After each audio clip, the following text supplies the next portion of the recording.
প্রায় 7 থেকে 8টা বড় গাভী মারা গিয়েছিল। সেটা আমাকে পীড়া দেয় যে আসলে এতগুলা প্রাণী মারা গিয়েছিল, প্লাস আমরা ডায়াগনোসিস করে এই ফলাফলে উপনীত হয়েছিলাম যে এখানে ব্যবস্থাপনা সঠিক না করার ফলে সেটা মাটিতে চলে যায়, আর ওই মাটিতে যে ঘাসটা হয় ওই ঘাস খেয়ে প্রাণী ইনস্ট্যান্ট মারা যায়। প্রিন্সিপাল সায়েন্টিফিক অফিসার হিসেবেই আমি মূলত এই সেকশনে এখন কর্মরত আছি। যে জিনিসটা মূলত আমাদের জানতে চাওয়া, যে আমরা অনেক সময় শুনি যে শত্রুতাবশত একজনের গরু, ছাগল, পোষা প্রাণী আরেকজন বিষক্রিয়ায় মেরে ফেলছে, এই কেসগুলো তো মূলত আপনাদের কাছে বেশি আসে না, এখানে একটা বিষয় আপনাকে ক্লিয়ার করা দরকার, সেটা হলো আপনার টক্সিনের যে বিষয়টা, এটা দুভাবে হতে পারে। একটা হলো আপনার খাদ্যে, পশু খাদ্যে নীরব যে টক্সিন বিষ থাকে সেটা, যেমন ঘাসে নাইট্রেট অথবা নাইট্রাইট থাকতে পারে, পানিতে আর্সেনিক থাকতে পারে, মাটিতে লেড থাকতে পারে, খাদ্যে ফাঙ্গাস যেটা বলে আফলাটক্সিন সেটা থাকতে পারে।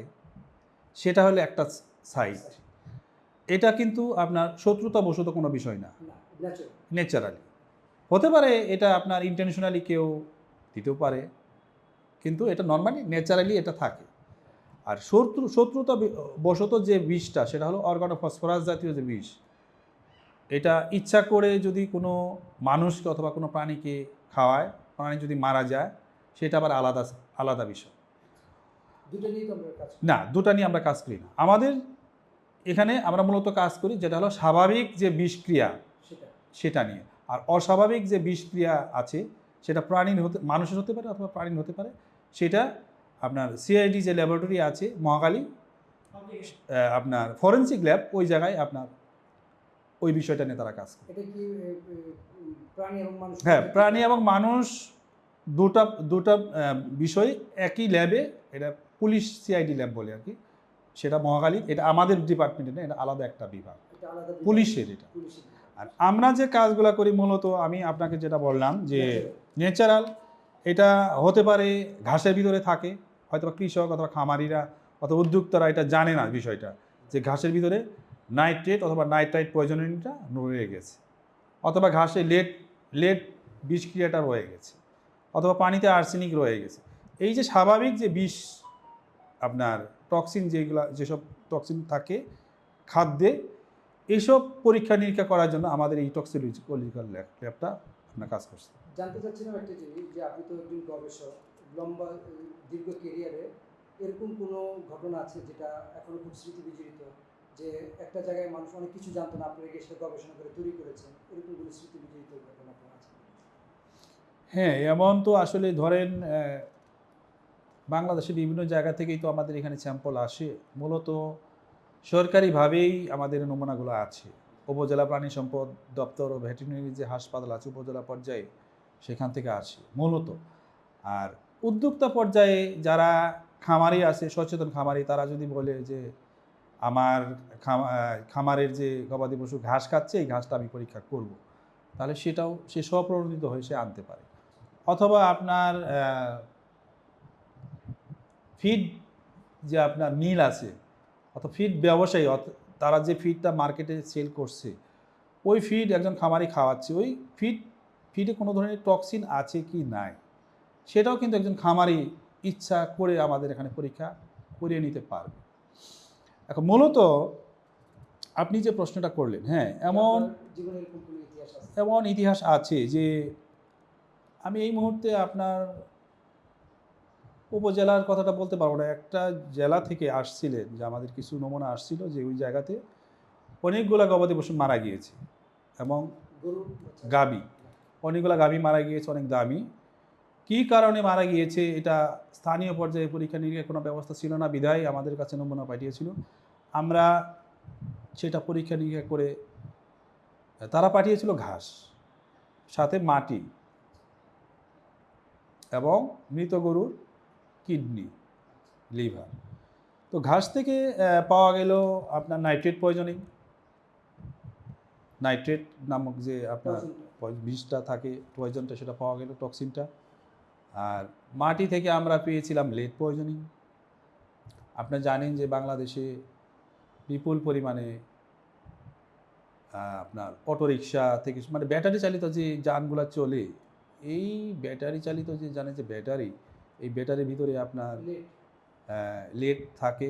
এটা ব্যবস্থাপনা সঠিক না করার ফলে সেটা মাটিতে চলে যায়, আর ওই মাটিতে যে ঘাসটা হয় ওই ঘাস খেয়ে প্রাণী ইনস্ট্যান্ট মারা যায়। এমন একটা ঘটনা ঘটেছিল। আমি এই মুহূর্তে আপনাকে এই বিষয়টা ক্লিয়ার করতে পারবো না যে কোন জায়গার এই ঘটনাটা।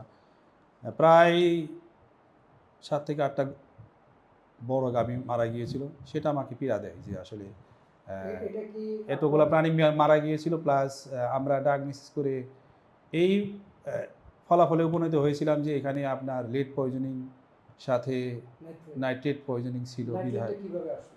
নাইট্রেটটা আসতে পারে, এটা তো স্বাভাবিক বিষয়। আপনি জানেন যে আমরা তো ইউরিয়া সার প্রয়োগ করছি, তাই না? জি।